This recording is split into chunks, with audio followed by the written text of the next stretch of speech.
British novelist Amelia Barr once wrote, "It's the simple that produces the marvelous."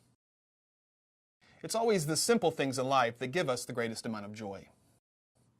We spend a whole lot of time seeking after simplicity. We have books, magazines, podcasts, websites, all written about how to make life simpler, how to chase after simplicity. And I mean, simplicity really is, in a nutshell, traveling light. It means not weighing ourselves down with too much baggage, emotional or otherwise, so that we can take the journey of life comfortably. But what is so elusive about simplicity? I mean, why are we always chasing after it? What prevents us from living simply?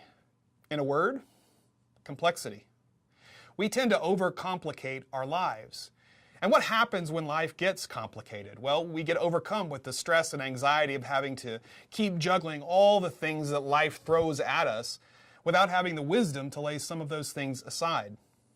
We anguish over getting caught in the crossroads of making tough decisions that could compromise our character. We lie awake on sleepless nights. We exhaust ourselves playing over the situation in our minds over and over and over again.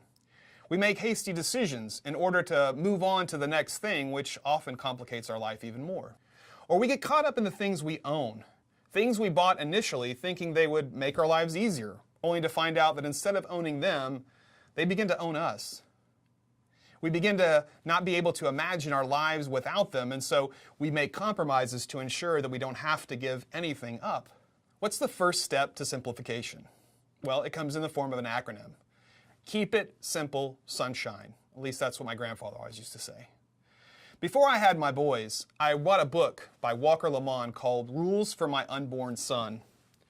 It's a book written with practical advice for young men in hopes, Lamond writes, to share some things before he gets too old and uncool. And I mean, it's filled with hidden gems, practical advice for young men about how to live life. And among these larger pieces of advice, Lamond shares some pretty profound wisdom that are just 3 simple words. Some of them are practical, like eat more fish, or take the stairs, or sit up front, or stop your whining. Some of them are relational, like call your mother, say you're sorry, keep your word.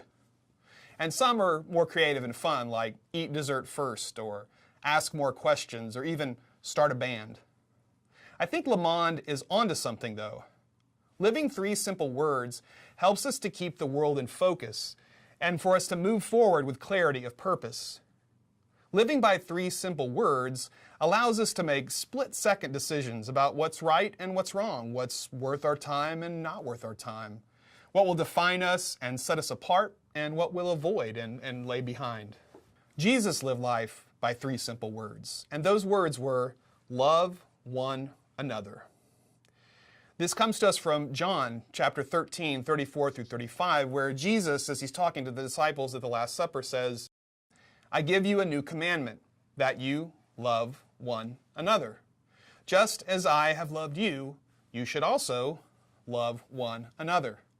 By this, everyone will know that you are my disciples, if you have love for one another." Though Jesus speaks this during the Last Supper with the disciples, this pretty much encapsulates Jesus' entire ministry and what it was all about.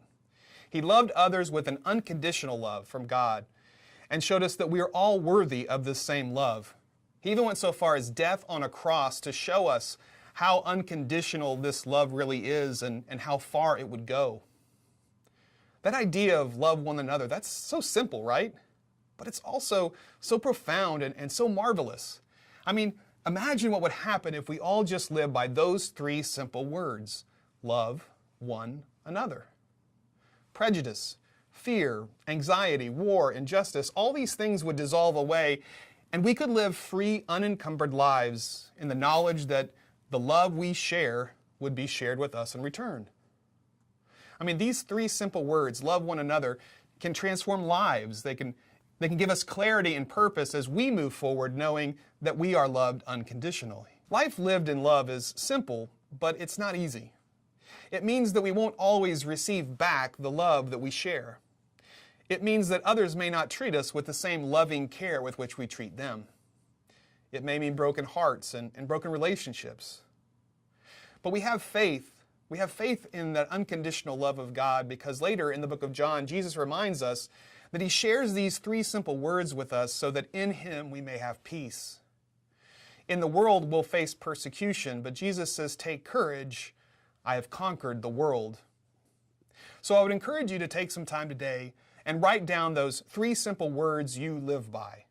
Feel free to rip off any you've heard from me, but I think you'll find that when you do this, these 3 simple words will offer you some freedom from stress and anxiety as you move forward.